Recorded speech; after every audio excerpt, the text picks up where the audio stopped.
श्रोतेहो नमस्कार. 90.8 रेडिओ विश्वास या community radio चॅनलवरती सगळ्या श्रोत्यांचं मी देविका मनपूर्वक स्वागत करते. मंडळी, रेडिओ विश्वासच्या माध्यमातून आपण अनेक वेगवेगळ्या लोकांना इथं बोलवत असतो, जाणून घेत असतो, त्यांचे वेगवेगळे उपक्रम काय आहेत त्याच्याबद्दल माहिती घेत असतो.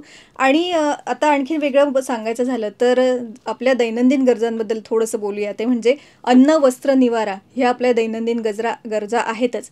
पण आता त्याचबरोबर शिक्षण हे एक अत्यंत महत्त्वाची अशी एक गोष्ट जी सगळ्यांच्याच आयुष्यात अतिशय महत्त्वाची आणि उपयुक्त समजली जाते, ज्याच्याशिवाय कोणालाही पर्याय नाही. किंवा येत्या स्पर्धेच्या काळामध्ये शिक्षणाचं महत्त्व काय आहे हे मुलांना जितकं आहे तेवढंच पालकांना सुद्धा आहे. आणि म्हणूनच त्याच अनुषंगानं आपल्या नाशिकमधली प्रथितयश असलेली अशी शाळा ती म्हणजे ग्लोबल विजन इंटरनॅशनल स्कूल.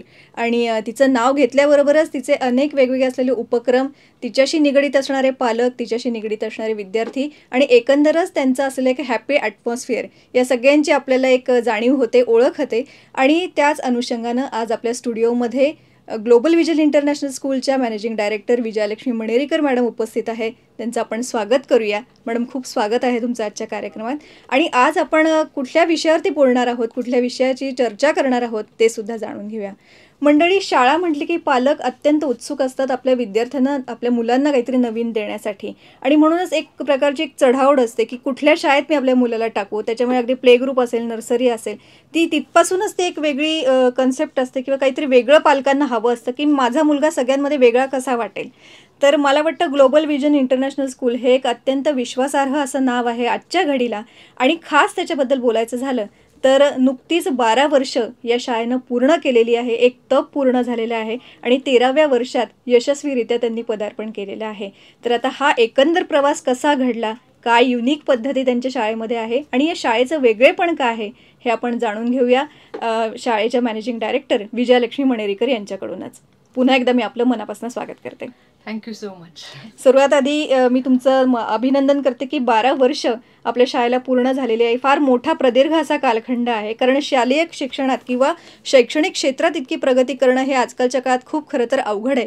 कारण शिक्षणाचं बदललेलं वातावरण, बदललेली मानसिकता, विद्यार्थी आणि पालकांचे संबंध, शिक्षकांची मानसिकता, हे सर आपण सगळं बघायला गेलं तर अशा याच्यात टिकून राहणं हे खूप मला वाटतं अवघड आणि चॅलेंजिंग आहे. आणि 12 वर्ष आपल्या शाळेने पूर्ण केलेली आहे.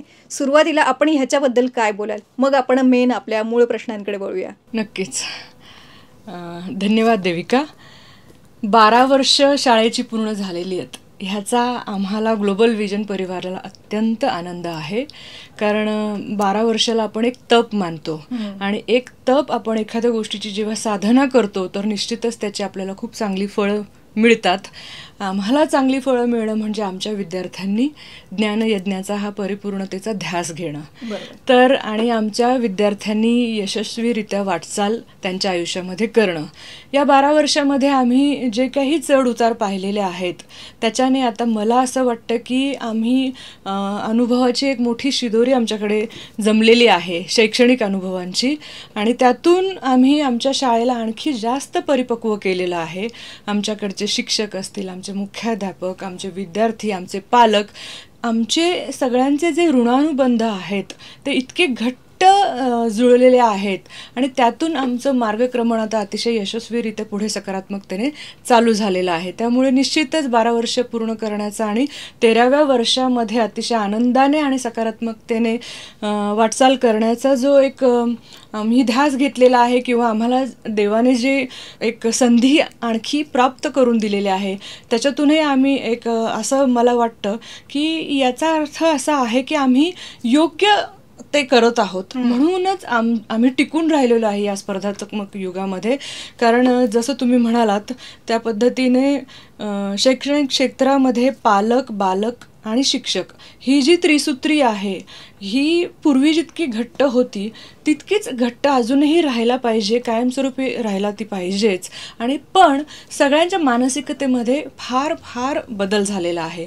मग पालक असो, शिक्षक असो, बालक म्हणजे विद्यार्थी असो, सगळ्यांचीच एकूणच जीवनाकडे बघण्याची दृष्टी म्हणावी किंवा त्यांना उपलब्ध असलेल्या सोयी सुविधा म्हणाव्या किंवा आयुष्याला लागलेलं एक नवीन आधुनिकतेचं वळण किंवा टेक्नॉलॉजीचा त्याच्यामध्ये झालेला जो एक अतिवापर आहे, अतिक्रमण आपण म्हणू शकतो, या सगळ्या गोष्टींमुळे सुद्धा आयुष्य जगण्याचीच एक जी चढाओढ आहे आणि त्याच्यासाठी करावे लागणाऱ्या ज्या तडजोडी आहेत त्याच्यामध्ये शिक्षण कुठे उभं राहतं. तर तुम्ही जसं आणि तुम्ही फार सुंदर बोललात की अन्न वस्त्र निवारा ह्या 3 गोष्टी तर आपल्या आयुष्यामध्ये सर्वप्रथम गरजा आहेत. पण त्याबरोबरीने जेव्हा आपण शिक्षण ही सुद्धा एक अतिशय महत्त्वाची गरज म्हणून त्याकडे बघतो तेव्हा खऱ्या अर्थाने आपण, मला वाटतं की विचारांनी सुद्धा स्वतंत्र होतो. खऱ्या अर्थाने आपल्याला आयुष्याकडे बघण्याची एक वेगळी दिशा मिळते किंवा एक प्रगल्भ असा विचार आपला तयार होतो आणि त्यामुळे सुद्धा आयुष्य अतिशय सुंदर होऊ शकतं, सजग होऊ शकतं. आणि यासाठी म्हणून शाळेने अनेक गोष्टी या 12 वर्षामध्ये केलेल्या आहेत. त्याचाच आपण आता मला वाटतं पुढे एक हे बघूयात की कशा पद्धतीने आम्ही 12 वर्ष मध्ये काय काय गोष्टी रुजवल्यात. नक्कीच ते आम्हालाही जाणून घ्यायला खूप आवडणार आहे.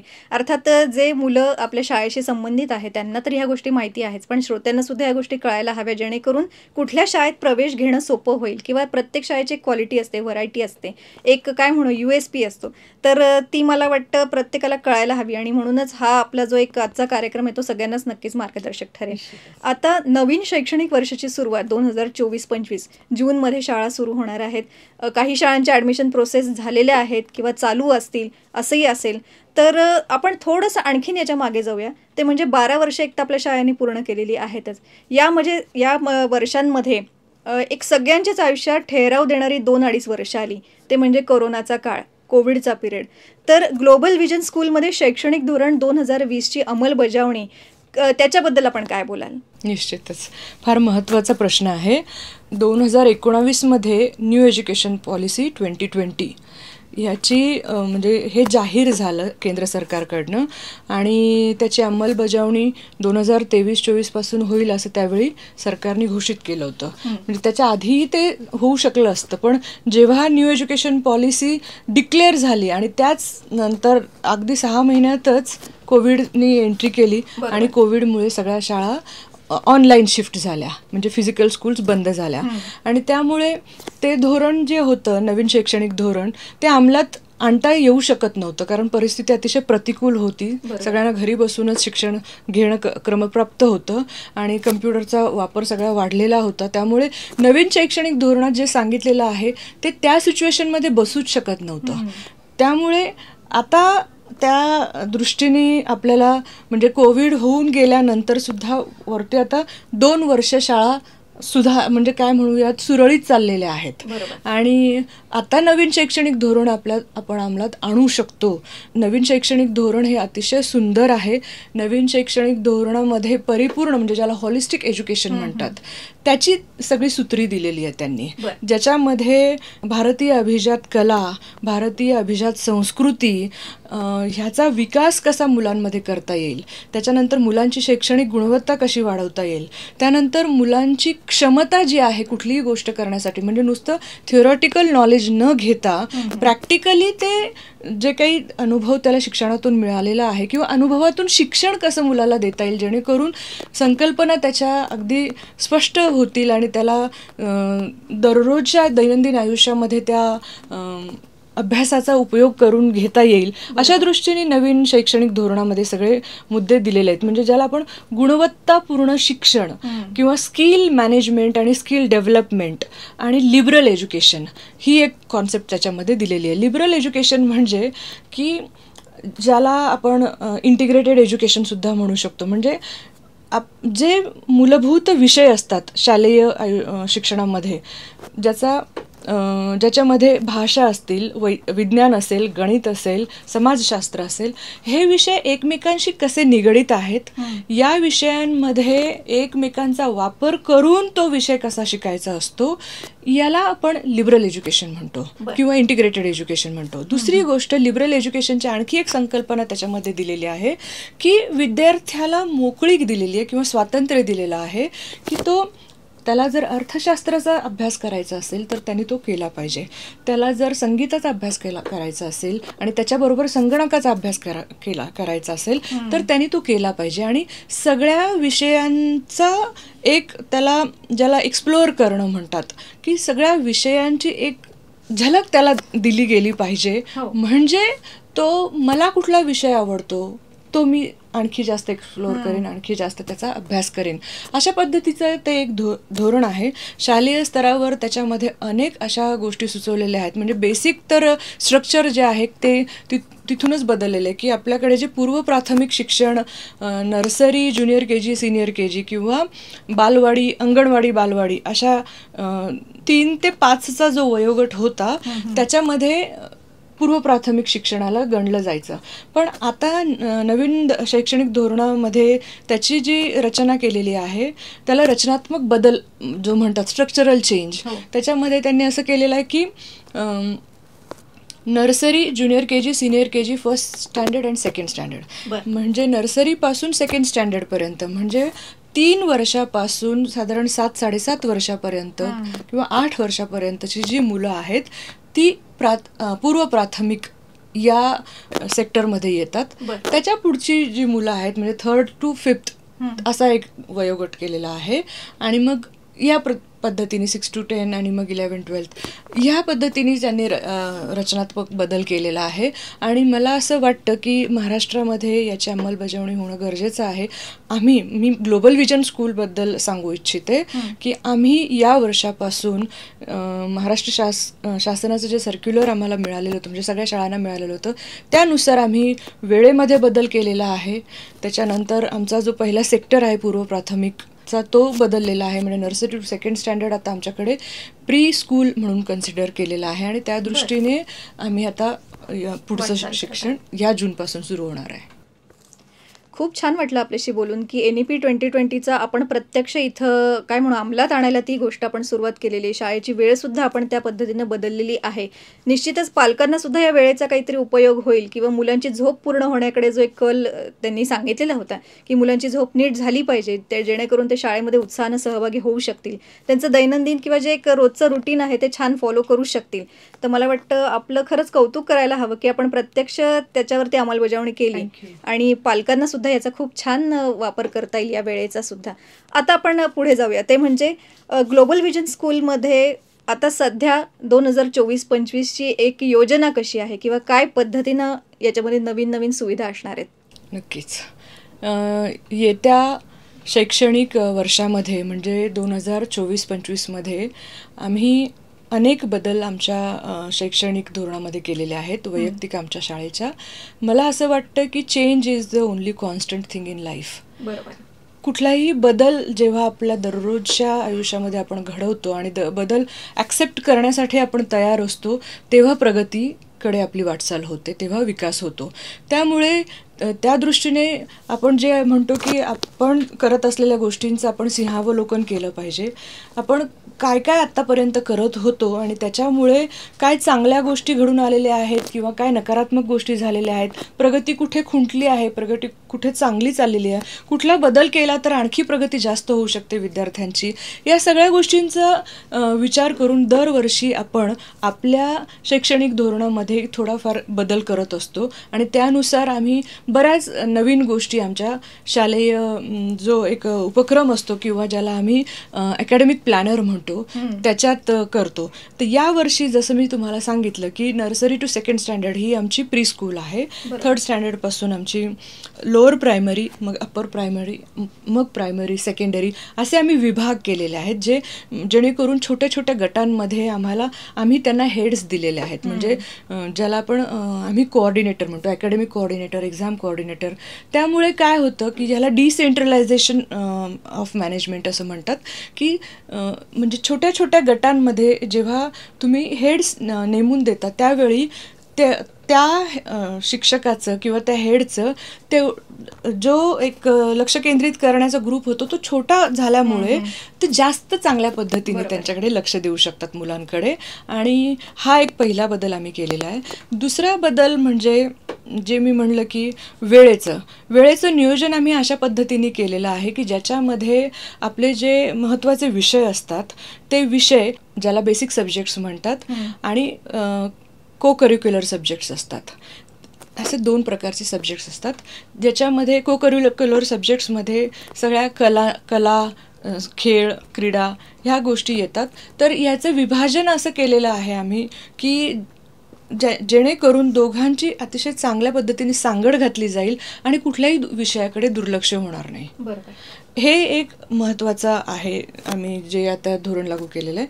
त्याच्यानंतर आमच्याकडे ज्या कॉम्पिटिटिव्ह एक्झाम्स आहेत त्याचं आम्ही इन्क्लुझिव्ह एज्युकेशन केलं आहे. म्हणजे इन्क्लुझिव्ह इन द सेन्स त्याचं आम्ही एक सेपरेट कोचिंग तर देतोच, पण आमच्या टाईम टेबलमध्ये आम्ही पिरियड्स वाढवून दिलेत. म्हणजे आता सपोज मॅथ्स आहे, मॅथ्समध्ये रेग्युलर मॅथ्स जे टेक्स्टबुक ओरिएंटेड मॅथ्स असतं ते, आणि कॉम्पिटिटिव्ह एक्झामसाठी लागणारं मॅथ्स. मग त्याच्यामध्ये लॉजिकल रिझनिंग असेल किंवा इंटेलेक्च्युअल ॲबिलिटीचं मॅथमॅटिकल असेल, म्हणजे स्कॉलरशिपसाठी लागणारं मॅथ्स आहे, टिळक विद्यापीठाचं मॅथ्स आहे.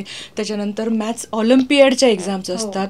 हे आम्ही मुलांना आमच्या वतीने ते देणार आहोत. त्याचं कोचिंग ते आम्ही इन्क्लूड केलेलं आहे आणि ते खूप आवश्यक आहे. तुम्ही आता जर बघितलं तर 12वी नंतर तुम्हाला कुठल्याही शाखेला ॲडमिशन घ्यायची असेल तर तुम्हाला CET द्यावी लागते, म्हणजे तुम्हाला एंट्रन्स एक्झाम द्यावी लागते. म्हणजे याचा अर्थ काय की तुम्हाला जे रेग्युलर टेक्स्टबुक्स आहेत त्याच्या सह तुम्हाला बाकीच्याही पुस्तकांचा अभ्यास करावा लागतो एंट्रन्स एक्झामचा, किंवा त्याच्यासाठी सेपरेट कोचिंग लावावं लागतं, त्याच्यासाठी वेगळा वेळ द्यावा लागतो. मग मुलांना आधीपासूनच याची जर तयारीची आपण सवय लावली तर मला वाटतं त्यांना पुढे ते जड जाणार नाही. त्यामुळे आम्ही अशी ही योजना केलेली आहे. याचा निश्चितच आमच्या मुलांना फायदा होईल.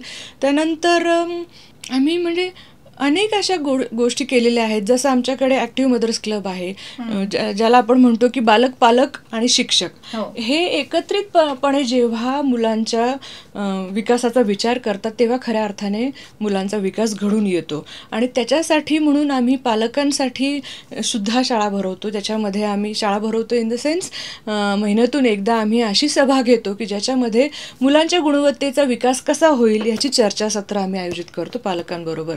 आणि विशेष करून आम्ही माता पालकांचा एक क्लब तयार केलेला आहे ज्याला आम्ही ॲक्टिव्ह मदर्स क्लब म्हणतो. या ॲक्टिव्ह मदर्स क्लबमध्ये दर महिन्याला एक सेशन घेऊन आम्ही माता पालकांना वेगवेगळ्या गोष्टींचं प्रशिक्षण देणार आहोत, ज्याच्यामध्ये बालसंगोपन असेल, सृजनात्मकशीलतेने बालसंगोपन कसं करायला पाहिजे, म्हणजे सृजनशील पालकत्व म्हणजे नेमकं काय ते शिकवणं, मुलांसाठी पौष्टिक खाद्य कसं बनवायचं त्याच्याबद्दलचं, मुलांचा जो आरोग्याची काळजी कशी घ्यायची, अशा अनेक गोष्टी पालकांना माहिती नसतात. त्याचं शिक्षण किंवा प्रशिक्षण आम्ही पालकांना देणार आहोत. आणि मी तुम्हाला म्हणजे मला सांगायला आनंद होतो की गेल्या 12 वर्षामध्ये आमच्या पालकांना ह्याची सवय आहे. त्यामुळे ते शाळेशी अतिशय घनिष्ठ संबंध त्यांचे निर्माण झाले. त्यांना माहिती आहे की आपल्या मुलाच्या दृष्टीने आपली ही शाळा किती कष्ट घेते आणि किती सगळ्या सर्वांगीण विकासाच्या दृष्टीने विचार करून सगळे उपक्रम आपल्यासाठी राबवते. आणखी एक बदल म्हणजे दर शनिवार जो आहे तो आम्ही शिक्षक प्रशिक्षणासाठी ठेवलेला आहे. तुम्हाला माहिती आहे की आता आपल्याकडे म्हणजे CET सारखी एक्झाम आहे, त्याच्यानंतर नेट सारख्या एक्झाम्स आहेत. ह्या शिक्षकांसाठी ह्या एक्झाम्स ज्या आहेत कंपल्सरी केलेल्या आहेत CBSE बोर्डाने. स्टेट बोर्डाने सुद्धा काही एक्झाम्स मध्यंतरी घेतलेल्या होत्या. पण हे तर म्हणजे एलिजिबिलिटी क्रायटेरियामध्ये येतं की शिक्षकांनी ह्या पर्टिक्युलर एक्झाम दिल्या पाहिजे, DED केलं पाहिजे, BEd केलं पाहिजे. पूर्व प्राथमिकचे शिक्षक असतील तर त्यांनी मॉन्टेसरीसारखे अर्ली चाइल्डहुड डिप्लोमा कोर्सेस केले पाहिजेत. हे सगळं शिक्षकांच्या एलिजिबिलिटी क्रायटेरियामध्ये येतं, म्हणजे त्यांची तेवढी पात्रता त्याच्यातून सिद्ध होते. परंतु तेवढ्यावरच थांबून आपल्याला चालत नाही. दररोजचे जे येणारे अनुभव आहेत शिक्षक म्हणून काम करताना आणि शिक्षक विद्यार्थ्यांना शिकवताना काय काय त्यांना प्रॉब्लेम्सना फेस करावं लागतं किंवा त्यांची गुणवत्ता, शिक्षकांची सुद्धा गुणवत्ता वाढवणं खूप आवश्यक असतं. त्याच्यासाठी दररोज किंवा नियमितपणे प्रयत्न केले पाहिजे शाळेने. आणि त्या दृष्टीने आमचा शनिवार आम्ही शिक्षक विकासासाठी राखून ठेवलेला आहे, म्हणजे ज्याला आम्ही टीचर डेव्हलपमेंट प्रोग्राम करतो. याचं संपूर्ण वर्षभराचं आम्ही प्लॅनिंग केलेलं आहे. आता आमची जेव्हा शाळा सुरू होईल, आमचे पहिले 8 दिवस जे आहे, ज्याला आम्ही ओरिएंटेशन प्रोग्राम म्हणतो, हे कॉर्पोरेट सेक्टरमध्ये तुम्ही ऐकलेले असेल की जेव्हा आपण एखाद्या चांगल्या इंटरनॅशनल मल्टीनॅशनल कंपनीमध्ये जॉब घेतो तेव्हा पहिले काही दिवस 1 महिना वगैरे ट्रेनिंग त्यांना दिलं जातं की आमच्या या इंडस्ट्रीची काय नेमकी सिस्टम आहे, कल्चर काय आहे, इथे काय रिक्वायर्ड आहे, आम्हाला तुम्ही कशा प्रकारे वागलं पाहिजे, कशा प्रकारे शिकवलं पाहिजे, कशा प्रकारे काम केलं पाहिजे. ती सिस्टम आम्ही आमच्या शाळेमध्ये सुरू केलेली आहे. त्याला आम्ही ओरिएंटेशन प्रोग्राम म्हणतो. त्या ओरिएंटेशन प्रोग्राममध्ये मी स्वतः तर प्रशिक्षण शिक्षकांना देतेच, परंतु आम्ही बाहेरूनही अतिशय प्रगल्भ अनुभवी प्रशिक्षक बोलवतो, जे प्राध्यापक असतील, त्या क्षेत्रामधले तज्ज्ञ असतील, आणि जेणेकरून आम्ही शिक्षकांना आणखी जास्त किती छान ते शिकवू शकतील या दृष्टीने प्रयत्न करतो. आणि हे आम्ही वर्षभराचं नियोजन केलेलं आहे. त्यामुळे ते अतिशय चांगलं ठरणार आहे आमच्या येत्या वर्षासाठी. आणखी म्हणजे मुलं सगळीच मुलं सारखी नसतात. जसं आपल्या हाताची 5 बोटं सारखी नसतात, तसं प्रत्येक मूल स्वतंत्र असतं, प्रत्येक मूल वेगळं असतं, प्रत्येक मुलाची आवड निवड वेगळी असते, प्रत्येक मुलाचं जे आकलन शक्ती आहे ती वेगळी असते. प्रत्येक मुलाला काही गोष्टी लगेच समजतात, काही गोष्टी समजण्यासाठी कालावधी लागतो. त्यांच्या समजण्याची परिभाषा पण वेगवेगळी असते. म्हणजे काही मुलांना ज्याला आपण म्हणतो की फक्त अनुभवातून शिक्षण दिलं तर समजतं, काही मुलांना नुसतं IQ शिक्षण म्हणजे लेक्चर डेमॉन्स्ट्रेशनमधून समजतं, काही मुलांना नुसतं वाचून समजतं. त्या दृष्टीने जेव्हा आपल्या लक्षात येतं की काही मुलं थोडी मागे पडतात, तर अशा मुलांसाठी आम्ही रिमेडियल क्लासेस ठेवलेले आहेत. ते सुद्धा शाळेकडून, हे सगळं आम्ही शाळेकडूनच देतो. कारण आमचा एकूण एक क्षण जो आहे शाळेचा, जे शिक्षण या शब्दाची व्याख्याच मी अशी केलेली आहे की क्षणाक्षणाला शिकत राहणं, क्षणाक्षणाला शिकणं म्हणजे शिक्षण. तर हे क्षण वाया न घालवता त्याचं रिमेडियल मध्ये कसं रूपांतर करून, म्हणजे त्याच्यासाठी पण आम्ही आमच्या या आठवड्याचा जो टाइम टेबल असतो त्याच्यामध्ये वेळ राखून ठेवलेली आहे की काही मुलांना हे स्पेशल कोचिंगची गरज असतेच. हे पालकांना समजून सांगणं, त्यांना थोडे कष्ट घ्यायला लावणं की आमच्या शाळेपर्यंत आणून पोहोचवा, मुलांना ते शिकवणं, म्हणजे त्याची गोडी निर्माण करणं.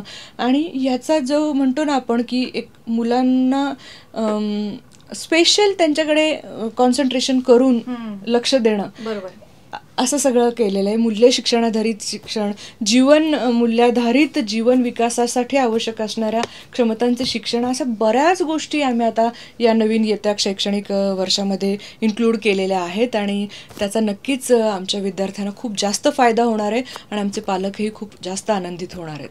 नक्कीच. तुम्ही ज्या पद्धतीनं बोलत होतात की सुरुवात कशी आहे, खरंच तर मला वाटतं खूप आधीपासूनच आपण याच्यावरती विचार केलेला आहे. हे नवीन वर्ष तर फक्त सुरू होणार आहे, पण त्याची खूप आधीपासूनची आपण केलेली ही तयारी आहे. तर नक्कीच पालकांना तर एक्साइटमेंट असेलच, पण विद्यार्थ्यांना सुद्धा ती मजा अनुभवायची आहे. म्हणजे शिक्षण हे केवळ बर्डन न वाटता पालकांना सुद्धा ते सुसह्य होणार आहे, विद्यार्थ्यांना तर आहेच आहे. शिक्षकांवर सुद्धा तुम्ही फोकस केलेला आहे की शिक्षक सुद्धा आपले आनंदी राहिले पाहिजे, कुठल्याही शैक्षणिक कामांचा त्यांच्यावर ताण न येता ते मुलांना कसं शिकवू शकतील, जास्तीत जास्त हेल्दी आणि चांगलं वातावरण कसं देऊ शकतील. एकंदर ज्या पद्धतीनं आपण ही एक वाटचाल सुरू केलेली आहे आणि जो फोकस आपण जसं म्हणालात की क्षणाक्षणाला शिक्षण घेणं, तो क्षण आपण मुळीच वाया घालवलेला नाही आहे. आणि मला वाटतं याची प्रचिती विद्यार्थ्यांच्या प्रगतीमधनं पालकांना सुद्धा येत असेलच. मला आता पुढे आपल्याला असा प्रश्न विचारायचा आहे की मुलांवरती आपण खूप फोकस करत आहात, खूप वेगवेगळे क्लब्स आपल्या शाळेमध्ये आहेत. तर जसं तुम्ही म्हणालात की प्रत्येक मुलांचा बुद्ध्यांक वेगळा असतो, प्रत्येकाची शिकण्याची एक जी काय म्हणू एक तो वेळ असतो शिकण्याचा, तो वेगवेगळा असतो. कुणाला पटकन कळतं, कुणाला थोडं उशिरा कळतं. तर मग याच्यामध्ये मुलांचा बौद्धिक स्तर कसा आहे आणि तो वाढला आहे का, आणि जर वाढला आहे तर तो कशामुळे वाढलेला आहे, याच्याबद्दल आपण काय सांगाल. आणि एकंदरच सृजनात्मक जोपासना जी असते ती आपण कशा पद्धतीनं याच्याबद्दल बोलाल. नक्कीच. आपल्याकडे आता इमोशनल कोशंट ह्याबद्दल खूप जागरूकता निर्माण झालेली आहे. बरोबर. IQ म्हणजे इंटेलिजंट कोशंट आणि इमोशनल कोशंट म्हणजे बुद्ध्यांक आणि भावनांक, ह्या दोन्ही गोष्टी अतिशय गरजेच्या आहेत. आणि ह्याच्यावर फोकस प्रत्येक पालकांनी, शिक्षकांनी, शिक्षणाशी संबंधित प्रत्येक व्यक्तींनी, समाजातल्या प्रत्येक व्यक्तींनी केला पाहिजे. आणि या दृष्टीने आपण शाळेत बरेच उपक्रम राबवतो. बुद्ध्यांक जो आहे तो आपल्याला परीक्षेतून कळतोच. म्हणजे वेगवेगळ्या प्रकारच्या परीक्षा असतात, ज्याला आपण कंटिन्युअस कॉम्प्रेहेन्सिव्ह इव्हॅल्युएशन म्हणतो मुलांचं, जे की सातत्यपूर्ण सर्वंकष मूल्यांकन ज्याला म्हणतात, ते आपण करतो. आणि त्याच्यातून म्हणजे लेखी परीक्षा असेल किंवा मौखिक परीक्षा असेल किंवा कुठल्या तरी उपक्रमाद्वारे मुलांचं आपण परीक्षण करतो. हे सगळे झाले त्याचे बुद्ध्यांक कळण्याचे मार्ग. पण भावनांक कळण्यासाठी सुद्धा वेगवेगळे मार्ग आपल्याला जोपासावे लागतात. भावनांक मुलांचा कसा वाढू शकतो, तर मुलांना आपण कशा प्रकारची वागणूक देतो, मुलांबरोबर आपण किती सख्य निर्माण करतो, मुलांशी कसा संवाद निर्माण करतो आणि ह्याच्यातून मुलांशी किती जिव्हाळा निर्माण करून जवळीकता निर्माण होते आणि मग मुलं आपल्याशी काय बोलतात. कुठली सिच्युएशन निर्माण झाल्यानंतर मुलांची त्या सिच्युएशनकडे बघण्याची कशी म्हणजे दृष्टी असते. आता मुलांचा भावनांक वाढण्याच्या दृष्टीने अनेक वेगवेगळे अनुभव जेव्हा मुलांना येतात आणि त्यातून मुलं काय प्रतिक्रिया देतात किंवा मुलं कशी वागतात, याच्यातून आपल्याला त्यांचा एक भावनांक कळतो किंवा ज्याला इमोशनल कोशंट वाढवण्याची प्रक्रिया आपण करू शकतो. भावनांक वाढवणं किंवा इमोशनल कोशंट वाढवणं म्हणजे काय करणं, तर मुलांना अतिशय चांगले अनुभव देणं, मुलांशी चांगला संवाद करणं, मुलांना कुठल्याही गोष्टीसाठी गृहीत धरणं, मुलांना त्यांचे राईट्स काय आहेत ह्याची जाणीव करून देणं आणि कुठल्या सिच्युएशनमध्ये मुलं कशी रिॲक्ट होतात याची एक नोंद ठेवणं. बरोबर. मी तुम्हाला एक उदाहरण देईल. आमच्याकडे एक अल्प अंधत्व असलेला मुलगा आहे. गेली 10 वर्ष तो आमच्याकडे शिक्षण घेतोय. पहिल्यांदा तो अगदी जेव्हा लहान होता 4-5 वर्षांचा तेव्हा त्याला फार कमी दिसत होतं आणि म्हणजे 10% त्याला दिसत होतं आणि खूप अवघड अशी परिस्थिती होती त्याची. पण डॉक्टरांनी मलाही समजून सांगितलं, पालकांनाही समजून सांगितलं की त्याला नॉर्मल स्कूलमध्ये शिकवू द्या. त्याचा जसं जसं वय वाढेल तसं तसं त्याची दृष्टी वाढत जाईल, त्याची समज वाढत जाईल आणि नॉर्मल स्कूलमध्ये शिकल्यामुळे त्याला त्याचा जास्त फायदा होईल.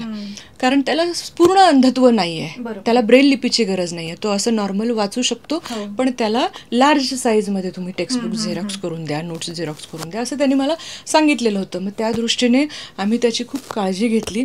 आता आम्ही सगळं ते करत करत 10 वर्ष झाले आणि मला आनंद ह्याचा आहे की यावर्षी तो 10वीत पोहोचलेला आहे आणि 10वीत पोहोचलेला आहे. पण हे 10 वर्ष आम्ही त्याचं जे ऑब्झर्वेशन केलं आणि त्याच्या वर्गातल्या मुलांचं जे ऑब्झर्वेशन केलेलं आहे त्याच्यातून मी तुम्हाला सांगते की आमच्या त्या वर्गातल्या मुलांचा जो भावनांक आहे तो कसा आहे, म्हणजे इमोशनल कोशंट कसा डेव्हलप होत गेला.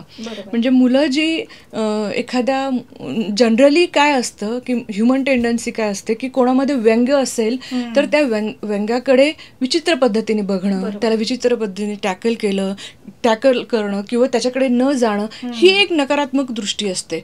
पण आमच्याकडे जेव्हा 1-2 अशी काही मुलं होती, त्या वर्गातली मुलं इतकं म्हणजे करुणतेनं किंवा सहृदयतेने त्या मुलांना त्यांनी अडॉप्ट केलं, त्यांच्या बरोबरीने वाढवलं आणि त्यांना हे गोष्ट लक्षात आली की या मुलामध्ये आपल्यापेक्षा काहीतरी कमी असून सुद्धा हा मुलगा कितीतरी छान गुणवत्ता देतोय आणि कितीतरी छान त्याचा रिझल्ट लागतोय.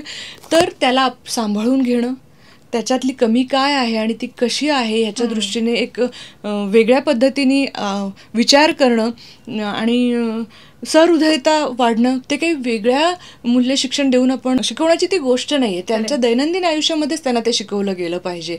आणि अशा दृष्टीने म्हणजे हे एक मी उदाहरण दिलं, पण अशी अनेक उदाहरणं आहेत ज्याच्यातून मुलांचा भावनांक आपण ऑब्झर्व करू शकतो, तो वाढवता कसा येईल या दृष्टीने प्रयत्न करू शकतो.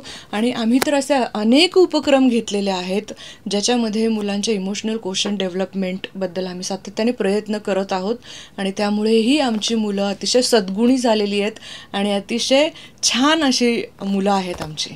खूप छान वाटलं हे ऐकून की जसं आपण म्हणालात की नॉर्मल स्कूलमध्ये त्या मुलाला आपण शिकण्याची संधी दिली.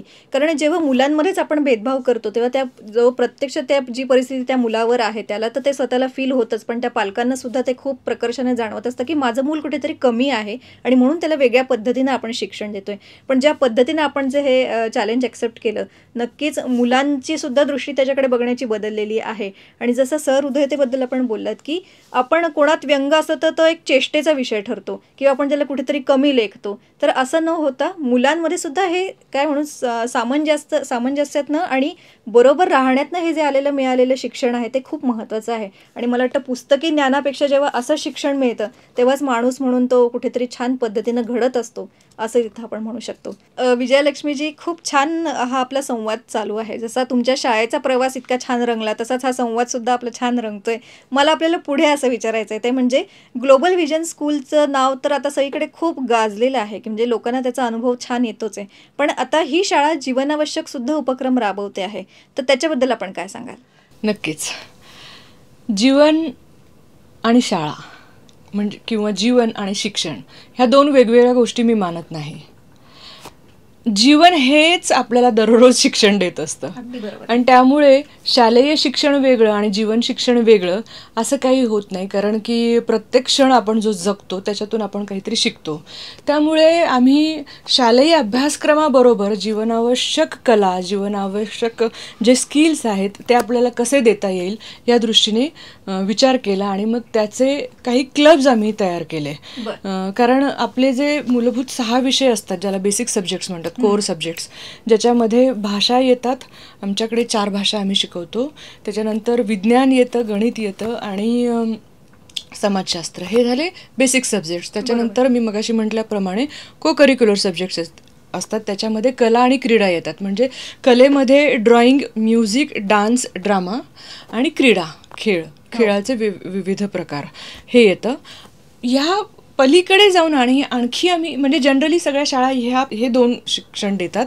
या पलीकडे जाऊन आम्ही हे आणखी काय शिक्षण देतो, तर आता तुम्ही मला सांगा की तुम्ही अर्थशास्त्र कधी शिकलात किंवा तुम्हाला बँकेत कधी जाण्याची संधी मिळाली. मला असं वाटतं की जेव्हा तुम्ही ग्रॅज्युएशनला वगैरे आलेले असाल त्यावेळी तुम्हाला बँकेत काय करायला पाहिजे किंवा आपण पैसे कसे कमवले पाहिजे, पैसे कसे सेव्ह केले पाहिजे, असं शक्यतो नॉर्मली बऱ्याच जणांना एक ग्रॅज्युएशन लेवलला आल्यानंतर ते शिक्षण मिळतं किंवा त्या गोष्टी करायला लागतात आणि तेव्हा अत्यंत उशीर झालेला असतो. हे झालं आर्थिक शिक्षण. हे आर्थिक शिक्षण मला असं वाटतं की मुलं जेव्हा साधारण 10, 11, 12 वर्षाचे असतात, म्हणजे आम्ही हे 6वी पासून सुरू केलेलं आहे. आमच्याकडे 6वी ते 10वी अनेक असे विषय आहेत जे जीवनासाठी अतिशय आवश्यक, ज्याला व्यवहार ज्ञान वाढवण्याच्या दृष्टीने आम्ही सुरू केलेले आहेत. ज्याच्यामध्ये फायनान्स लिटरसी ज्याला आम्ही म्हणतो. फायनान्स लिटरसी म्हणजे आर्थिक ज्ञान. आर्थिक ज्ञान म्हटल्यानंतर मग म्हणजे पैसा कमवायचा कसा, तो का कमवायचा, तो कमवणं का आवश्यक आहे, म्हणजे स्वतःच्या पायावर उभं राहण्याची क्षमता कशी निर्माण करायची. कारण आर्थिक गणित आयुष्यामध्ये जमलं तर यशस्वीतेची आणखी एक चांगली सुरुवात होते. त्याची सुरुवात ही कुठेतरी या वयामध्ये व्हायला पाहिजे, म्हणून आम्ही फायनान्स लिटरसीचं शिक्षण देतो. त्याच्यानंतर आम्ही आता एकही व्यक्ती तुम्हाला भारतात तरी सापडणार नाहीत की ज्याच्याकडे मोबाईल नाही. लहान मूल जे जन्माला येतं आता काही महिन्यातच त्याला मोबाईल दिला जातो. तर मग आता हा मोबाईल तर दिला जातो, पण मोबाईल दिल्याबरोबर जी गोष्ट ज्याचे जितके फायदे असतात तितके तोटेही असतात. आणि त्याच्यातून सायबर क्राईम असा वाढलेला आहे की मी तर तुम्हाला सांगेन की म्हणजे आपल्यासारखी सुज्ञ लोक सुद्धा जी आहेत ती याला बळी पडतायत. दररोज सुद्धा लोकांच्या मोबाईलमधून अचानकच कुठल्याही लिंक्स क्लिक होतात आणि नको त्या गोष्टी घडतात, पैसे जातात, असे अनेक गोष्टी आहेत. फोटोंचं काही फोटोशॉपमध्ये वेगळेच फोटो क्रिएट केले जातात. AI ने इतके काही गोष्टी अशा आणलेल्या आहेत, जेवढा फायदा तेवढं त्याचं नुकसान पण असतं. पण त्यातला अवेअरनेस काही तुम्ही मुलांना ग्रॅज्युएशन लेवलला देणार का, ज्या मुलं आत्ताच फोन वापरायला सुरुवात केलेली आहे. तर त्यांच्यासाठी आम्ही सायबर क्राईम अवेअरनेस असा क्लब चालवतो. ॲस्ट्रॉनॉमी, आता नवीन एज्युकेशन पॉलिसीमध्ये जे आहे, न्यू एज्युकेशन पॉलिसी ज्याला आपण म्हणतो, त्याच्यामध्ये हे सांगितलेलं आहे की तुम्ही अर्थशास्त्र शिकवा, तुम्ही ॲस्ट्रॉनॉमी शिकवा. तर ॲस्ट्रॉनॉमी आम्ही सुरुवातीपासूनच शिकवतो. त्याचं सुद्धा आम्हाला वाटतं की तो अतिशय जीवनावश्यक विषय आहे. पंचतत्वांशिवाय आयुष्य नाही, त्या पद्धतीने त्याचं स्पेस एज्युकेशन म्हणू आपण किंवा एन्व्हायरमेंटल एज्युकेशन, पृथ्वीच्या बाहेरचं जे अंतराल आहे त्याच्याबद्दलचं, हे सगळ्याचा अभ्यासक्रम तयार करून आम्ही ॲस्ट्रॉनॉमी क्लब निर्माण केले आणि त्याच्यातून त्याचं शिक्षण देतो. असे आमच्याकडे 20 क्लब्स आहेत. आणि हे आम्ही अतिशय रेग्युलर करतोय, गेली 12 वर्ष करतोय. 12 वर्ष आमच्याकडे 10 क्लब्स होते, यावर्षी आम्ही आणखी त्याच्यामध्ये 10 क्लब्सची भर टाकलेली आहे. याचा एक उत्तम उदाहरण मी तुम्हाला देईन. ट्रॅफिक अवेअरनेस क्लब जो आहे, आता बघा, मुलं 12व्या-13व्या वर्षी स्कूटर चालवायला लागलेले आहेत. आपण त्यांना फार रोखू नाही शकत, म्हणजे पालकच स्कूटर त्यांच्या हातात देतात. पण वाहतुकीचे नियम त्यांना कोण शिकवणार? त्यांना जरी नाशिक पार्क आपल्याकडे आहे आणि RTOचे जरी नियम असतील की तिकडे जाऊन पालकांनी तिकडे घेऊन जावं, त्यांना सिम्युलेशन पद्धतीने वाहतुकीचे नियम शिकवावे, पण तसं काही होत नाही. मित्रांमध्ये मुलं गाडी शिकतात, त्यांना फारसं त्याच्याबद्दल काही माहिती नसतं. पण आम्ही ट्रॅफिक अवेअरनेस क्लब निर्माण केला आणि त्या दृष्टीने ते शिक्षण देतो. तर याचा एक उपक्रम मी तुम्हाला इथे सांगू इच्छिते. सायक्लोथॉन नावाचा आम्ही उपक्रम गेल्या वर्षापासून सुरू केला. यावर्षी सुद्धा तो उपक्रम घेतला, पुढे पण घेणार आहोत. या सायक्लोथॉन उपक्रममध्ये एक गोष्ट काय आम्ही शिकवतो की मुलांना सायकल चालवायला शिकवतो. आणि सायकल चालवताना सकाळी 6 वाजता मुलांची एक ट्रिप आम्ही काढतो. म्हणजे महिन्यातले काही दिवस आम्ही त्यांना ती सायकल घेऊन यायला सांगतो, ती चालवायला शिकवतो. सकाळी 6 वाजता फारशी वर्दळ नसते, त्या जेव्हा मुलांच्या बरोबर शिक्षक असतात आणि ते त्यांना वाहतुकीचे नियम सांगतात, प्रत्यक्ष शिक्षण ज्याला आपण म्हणतो ते शिक्षण तिथे दिलं जातं. या सायक्लोथॉनचा उपयोग आम्हाला असा झाला की आमच्याकडे जवळ जे 3 किलोमीटरच्या अंतरावर जी मुलं येतात ती सायकल घेऊन यायला लागली 6वी नंतरची. हेल्मेट वापरणं हे म्हणजे प्रत्यक्ष शिक्षण जे म्हणते मी तुम्हाला की जीवनावश्यक शिक्षण. तुम्ही सायकल असेल, स्कूटर असेल, ती तुम्हाला चालवावी कधी ना कधी, म्हणजे वाहनाशिवाय तुम्ही राहू शकणार नाही, ती तुम्हाला चालवावी लागणारच आहे. मग डर के आगे जिंदगी आहे असं जे आपण म्हणतो, डेअर टू डेअर जे आपण म्हणतो, की त्या पद्धतीने ते आम्ही शिक्षण दिलेलं आहे. अगदी वेगळी वाट पकडून ते शिक्षण दिलं आणि त्याच्याने आमची मुलंसुद्धा अतिशय धारिष्ठवान झालेली आहेत आणि निडर होऊन ती अतिशय नियमालाच पालन करून सायकल चालवतात आणि त्याचा उपयोग झालेला आहे. त्याच्याने त्यांचं फिजिकल एक्सरसाइजसुद्धा वाढलेली आहे, मेंटल अवेअरनेस ज्याला म्हणतो तो वाढलेला आहे, अनेक सर्वांगीण शिक्षण त्याच्यातून मुलांना मिळतं. अशा अनेक गोष्टी आम्ही जीवनावश्यक मुलांना शिकवतो. खूप छान. म्हणजे फक्त शाळा एके शाळा असा प्रकार नाही आहे, तर वेगवेगळ्या क्लबच्या माध्यमातून आपण वेगवेगळ्या विषयांची ओळख करून देत आहात. जसं सायबर क्राईमचा आपण उल्लेख केला की हल्ली नको ते प्रकार अगदी लहान वयातच मुलांच्या बाबतीत सुद्धा घडतात. मोठी माणसं, शिकलेली माणसं तर आहेत, सुशिक्षित आहेत, सगळे त्याला बळी पडतात. पण ज्या पद्धतीने आपण हा अवेअरनेस चालवलेला आहे, नक्कीच मोबाईल वापरताना काय काळजी घ्यावी हे सुद्धा मुलांना कळायला मदत होईल. मला आपल्याला पुढे असं विचारायचं आहे की जीवनावश्यक उपक्रम तर आपण सांगत आहातच, पण समाजाची ओळखसुद्धा शालेय स्तरावर मुलांना व्हायला हवी, हा सुद्धा एक आपला एक काय म्हणू, एक आपला त्याच्यावरती एक फोकस आहे. तर त्याबद्दल आपण काय सांगाल? समाजाची ओळख मी तुम्हाला एक म्हणजे माझी जी संकल्पना आहे, शैक्षणिक संकल्पना ज्याला मी म्हणते, ती सांगू इच्छिते की मी मगापासून तुम्हाला बालक, पालक, शिक्षक या त्रिसूत्रीचं अनेकदा सांगितलं. पण मी स्वतः बालक, पालक, शिक्षक आणि समाज अशी चतुर्सूत्रीने शिक्षण देण्याच्या संकल्पनेमध्ये जास्त विश्वास ठेवते आणि त्या दृष्टीने आम्ही शिक्षण देतोय अगदी सुरुवातीपासून, ज्याच्यामध्ये समाजाची ओळख मुलांना करून देणं फार आवश्यक असतं. म्हणजे ज्याला कम्युनिटी बेस्ड एज्युकेशन म्हणतात. तुम्ही US एज्युकेशन बघाल, फिनलंडचं एज्युकेशन बघाल, ज्याला वर्ल्डमध्ये बऱ्यापैकी चांगलं, म्हणजे ज्याला फिनलंड एज्युकेशन तर टॉप एज्युकेशन म्हणतात.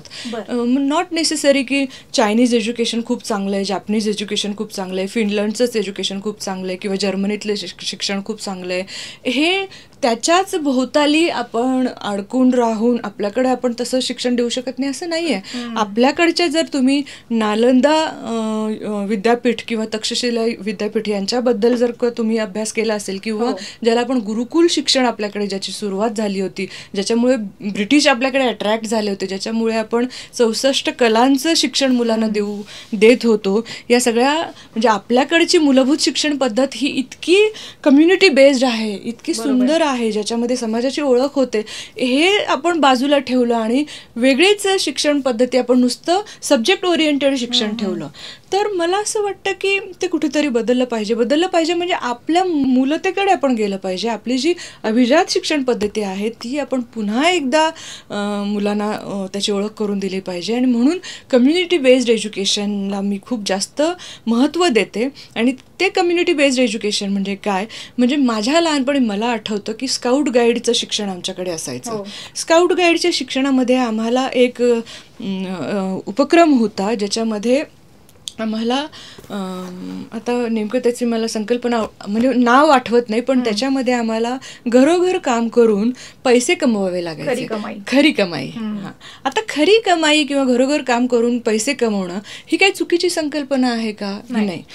तर ह्याच्यामुळे आपल्याला आर्थिक गणित समजतं किंवा काम केल्याशिवाय आपण पैसा मिळत नाही ही संकल्पना. आणि दुसरी गोष्ट, दुसऱ्याच्या घरी जाऊन काम करायचं म्हणजे समाजातल्या एखाद्या शेजार धर्म जो असतो किंवा अनोळखी माणसांच्या घरी जाऊन आपली ओळख पटवून आपण एक सज्जन गृहस्थ आहोत आणि आम्हाला काम द्या हे काम मागायचं, ही किती सुंदर संकल्पना होती. पण ही आता लुप्त झालेली आहे. आपण जर ही संकल्पना परत राबवायला लागलो तर पालकांची एक वेगळीच मनोभूमिका त्याच्यामध्ये असते. पण ही संकल्पना आम्ही आम्ही पालकांना सांगतो की जे जुनं आहे ते काही गोष्टी त्याच्यातल्या फार सुंदर आहेत, आपण त्या घेतल्याच पाहिजे.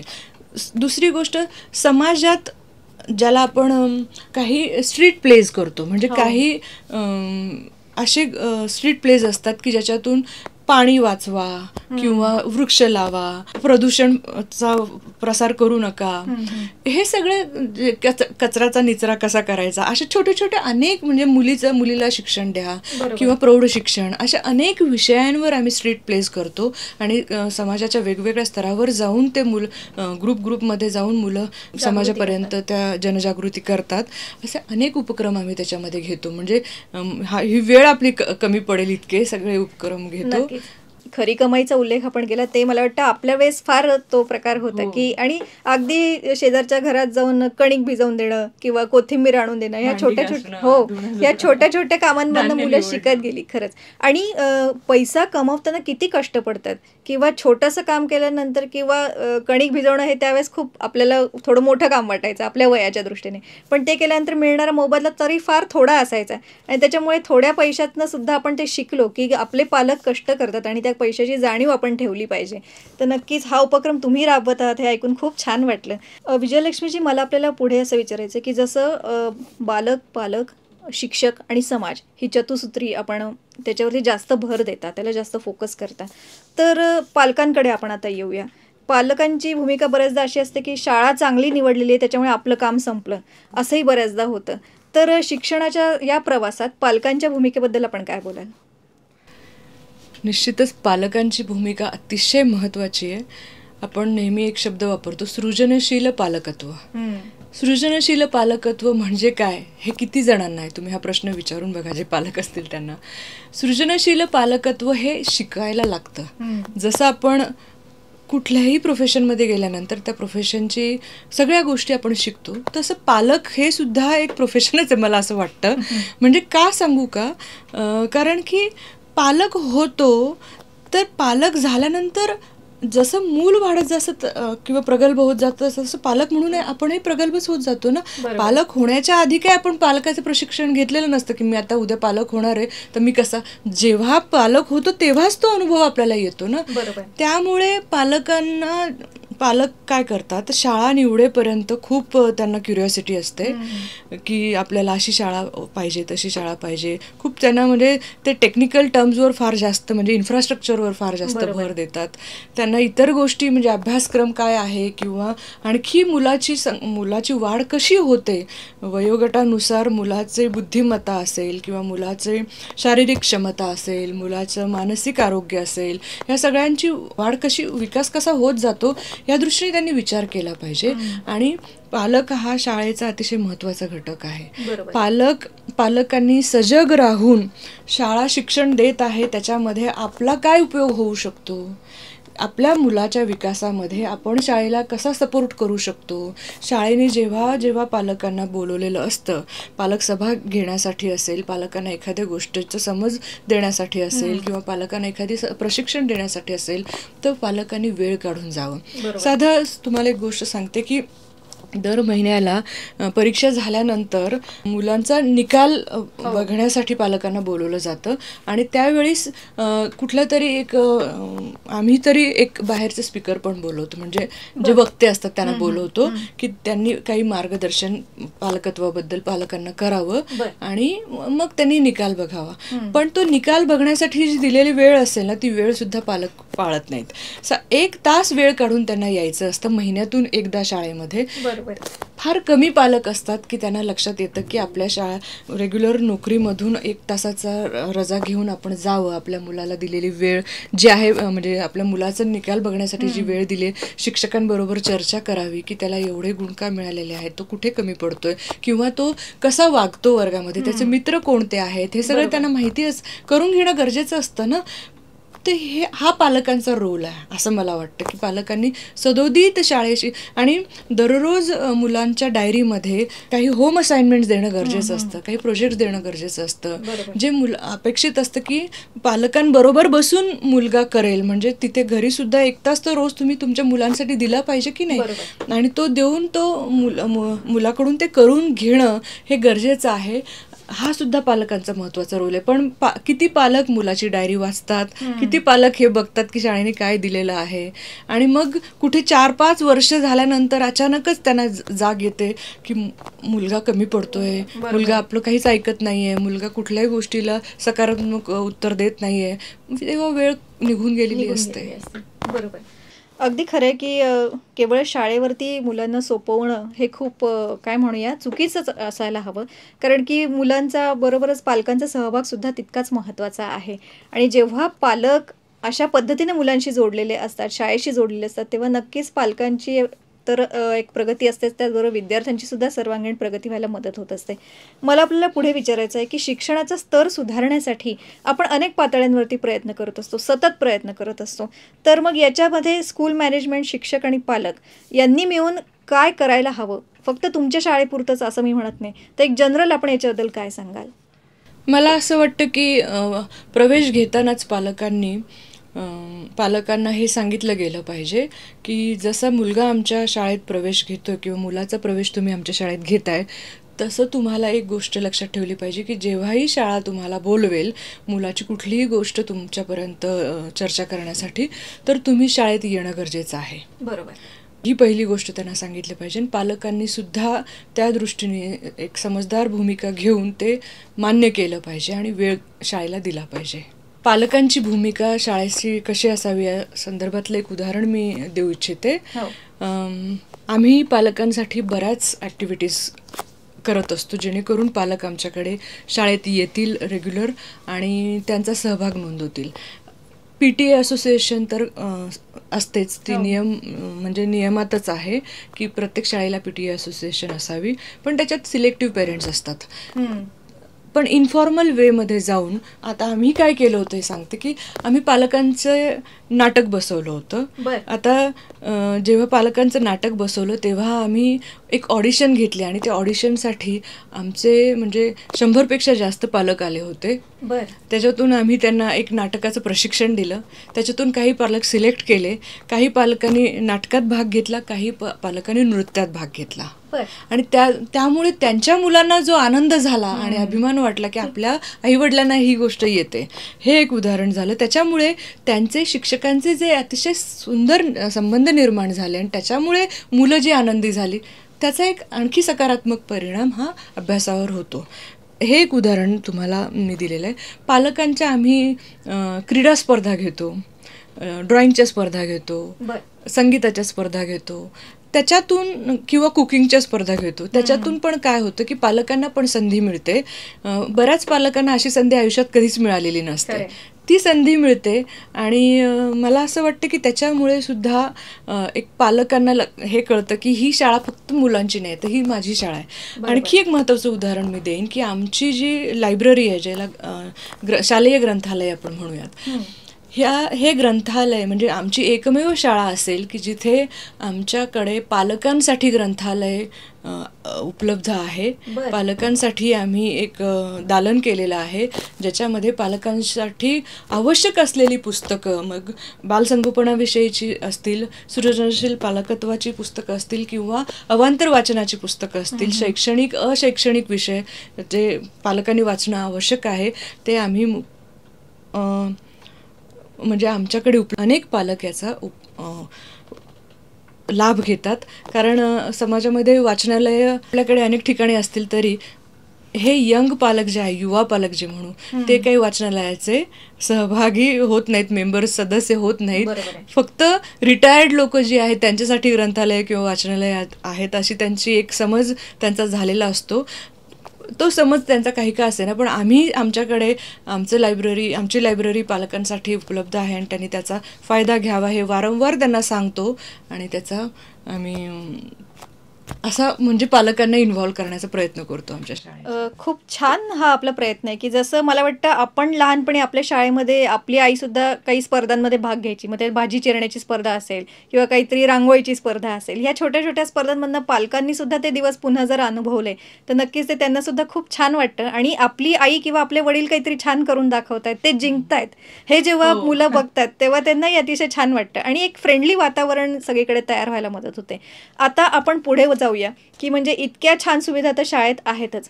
वेगवेगळ्या वयोगटातली मुलं आहे, 10वी पर्यंतची आपली शाळा आहे. 10वीचा एक अत्यंत महत्त्वाचा टप्पा आहे. तर 10वीत शिकणाऱ्या मुलांसाठी, विद्यार्थ्यांसाठी ग्लोबल विजन इंटरनॅशनल स्कूल काय देत असतं?